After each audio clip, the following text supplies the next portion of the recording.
Let the crossovers continue.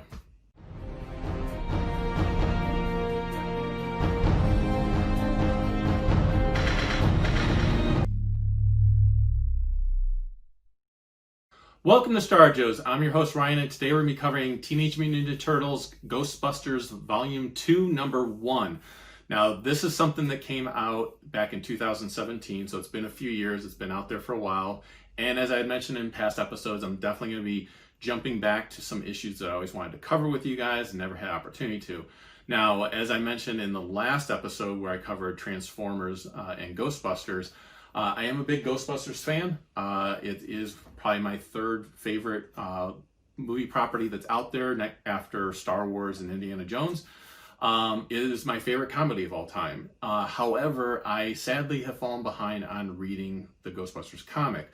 So I'm getting caught up, and I figure might as well cover issues as I come across them on the channel here. So each time I reach a new mini-series or maxi-series about Ghostbusters, I'm going to come on here and cover the number 1 issue. In the meantime, I will certainly cover other issues of other things with you guys. Things are a little bit more current and everything, but I thought this could be a fun trip to getting caught up, and it gives me an incentive to get caught up. Since I was covering a bunch of crossover of properties anyways, I figured the Teenage Mutant Ninja Turtles and Ghostbusters crossover was a good one to cover. Now, they did do a crossover once before this, hence why this is Volume 2. And this kind of opened the dimensional doorway, let's say, for these characters to cross over again.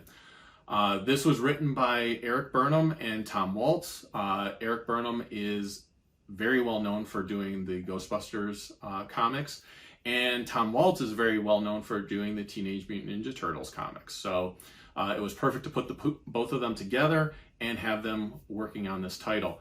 The artwork was done by Dan Schoening, who is very well known for doing the Ghostbusters comic. I absolutely love it when he is working on it. I miss him dearly when he is not working on the Ghostbusters comic and a miniseries comes out, but very glad to see him on this title.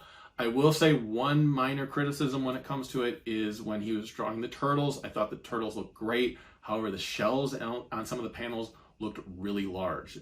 They looked overbearing, and I don't know if it's just his style, that's how he sees them or anything like that, but I just felt like the shells were a little too big. They almost made them look like tanks, or that they could be just covered up in a shell game with the turtles underneath. So yeah, it was a little, that was the only like minor nitpick, because I still think the turtles look great in the issue. When it comes to the story, the Turtles are dealing with a ghost, and the ghost is actually that of Darius Dunn, who first appeared in the main Turtles comic in issue 51, and he was actually killed by orders of Splinter in issue 64. And that is actually, that killing of the order to kill Darius Dunn was actually what caused the Turtles in that main storyline to leave their father in the Foot Clan. They felt like he has gone too far, and they decided, you know, we can't be part of this anymore. So definitely a character that's had a big impact on the Turtles. And if you were reading the story, this character makes a lot of sense to have be part of the story and have him be a ghost.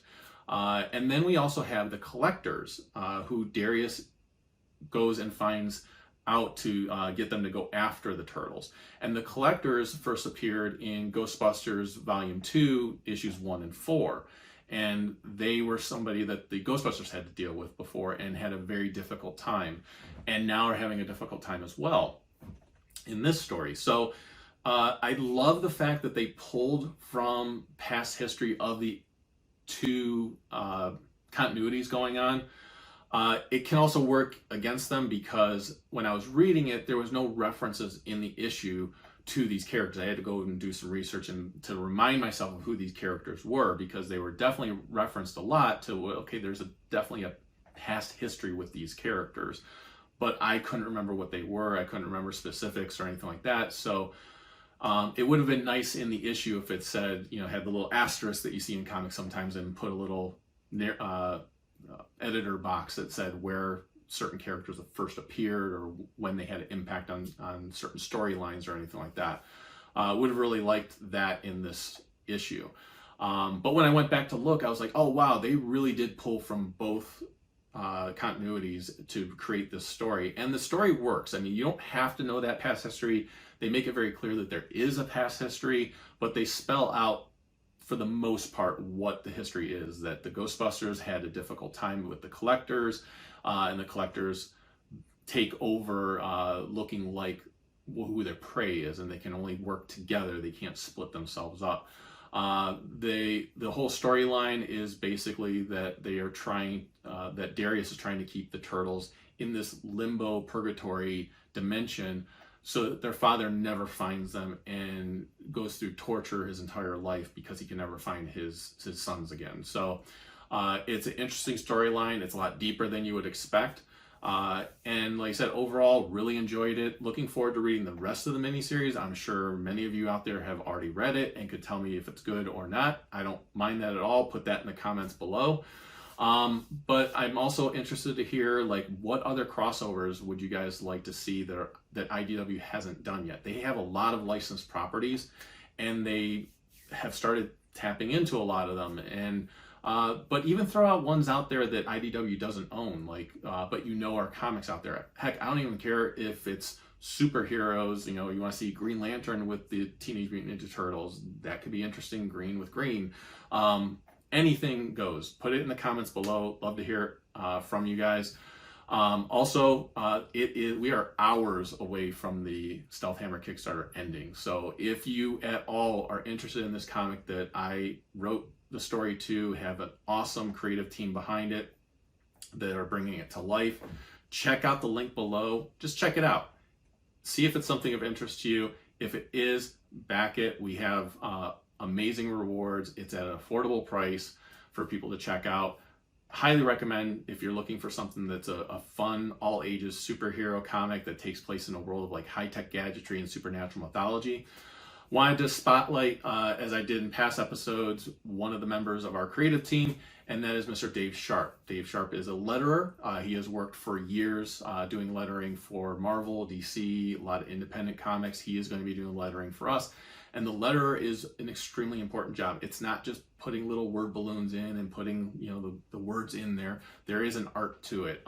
He adds sound effects where they're needed on the page. He really processes the whole comic to make sure it's ready for printing. So there's a lot involved with the lettering process, and Dave is an absolute machine when it comes to this. So very fortunate, very glad to have him on the team. He's going to make sure that this thing looks the best it can, and that you can really follow along in the dialogue, what the characters are having to say and what conveying the story properly. So thank you so much again for all your support. As I mentioned in past episodes, I know I've been putting these episodes out once a day for the most part. That now that the Kickstarter is going to be over, that is going to slow down a little bit. I'm not going to be putting out something every day, but we'll definitely go to a once a week review. Sometimes when I can, when time permits, I'll do twice a week, put something else extra out there for you. But yeah, we're gonna keep this going. We're gonna keep reviewing comics of all these 1980s properties, also cover some Star Wars stuff with you guys.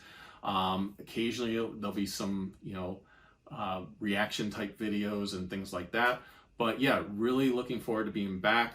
Really love doing this again, so it's not going anywhere. I brought it back as an incentive for me to get more word out about the comic that I was doing, so that was a motivation for me to bring back the YouTube channel. But now that I'm back and I found out how much fun I'm having doing it, it's not going anywhere. Like I said, we're just gonna pull it back a little bit, so we're not doing episodes every single day as much as maybe some of you guys would love that to happen.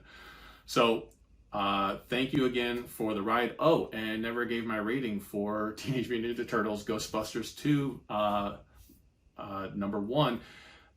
Just again, with some of the stuff with the art for the turtles and having to know some of the behind the scenes stuff, as clever as that was, it could get a new reader a little bit lost on what's going on.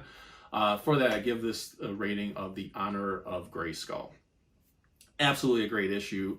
Really do love, if you know the history of these characters that they pulled in as villains, it makes it so much better. but I can understand how that can get some people a little bit lost, and maybe someone that just wanted to pick this up as a fun little thing and didn't want to have all the baggage that came with some of the characters. So, but like I said, if you have really been following these storylines all along, this is a perfect issue to pick up. So with that, we'll go ahead and close the episode by saying the Force will be with you, because knowing us is half the battle. Take care, everyone.